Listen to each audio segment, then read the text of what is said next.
He likes the best. He will seek out the best and bring it home, and then he'll make it better. I've been very careful in my purchases with all these motorcycles. Everything has been pretty much geared towards originality and having things the way they were when they were brand new. Brett's an excellent curator. That is not easy because everything is constantly in flux. You might think it's perfect and you park it there. 6 months later, it doesn't look the same if you don't take care of it. Brett is very, very good at that. To me, they're pieces of art. And I like to display them in a situation where everybody can appreciate them and just look at them and get some knowledge of motorcycles.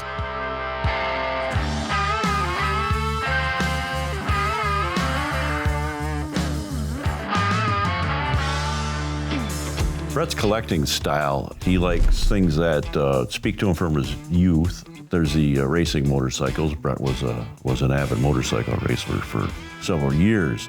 My early days of motorcycling, and that's why I have the little mini enduro Yamaha that's going to be offered in the auction in Las Vegas. It is exactly the same bike as the very first one that I had a real love for. My best friend got one when I was probably 8 or 9 years old, and we rode the wheels off that thing. I started badgering my parents wanting one immediately after that. And my mother finally told me, I think just to quiet me down, that I could have one when I was 12 years old. And when I turned 12, I was standing there ready for my bike. My first stab at racing were cross-country races. And then I got involved more with the motocross stuff after that. I loved it, just absolutely loved it. It was my passion. It was my favorite thing in the whole world. Then I went to work, and that was the end of the racing for me. I think Brett's conscious of what's collectible, but I think it's more about passion and desire for him about what he collects. Indian was my first motorcycle, so that's a big deal for me to have Indian motorcycles. Brett has an Indian Chief. They only produced the V-twin post-war. Production slowed down for Indian. They were having tough times, so they didn't produce a lot of 1948 Indian Chiefs. It belonged to a gentleman named Jim Sutter, who was one of the owners of the original Indian motorcycle company. And after the company went defunct, he became the Indian parts distributor for the United States. This particular bike he had bought and saved for himself because of all of its originality, and it had all the proper parts and everything just like it should be. And he actually sold the bike to his brother-in-law, and they restored it together. And of course, Jim had all the parts to do it right and all the original stuff. The bike is just a magnificent example of what an original Indian Chief should be. The Scout, it also has some national notoriety. There's a plaque attached to the back of it that shows pretty astute award that came along with the bike when I bought it. It's kind of like buying a Duntov Corvette. You know, if you buy the stuff like that that's been to the good shows and been judged by the best people, you kind of have a good feeling for what you're getting, and that's what it was with that bike.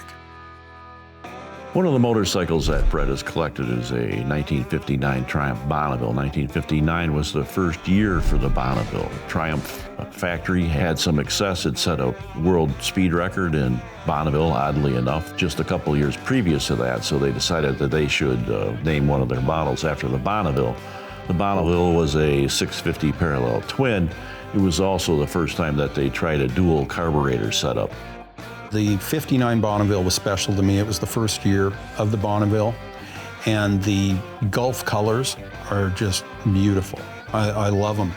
And the particular bike that I have was restored by a gentleman by the name of Bill Hord, who the people that are into the motorcycle hobby, and especially the English bikes, they all know who Bill Hord was.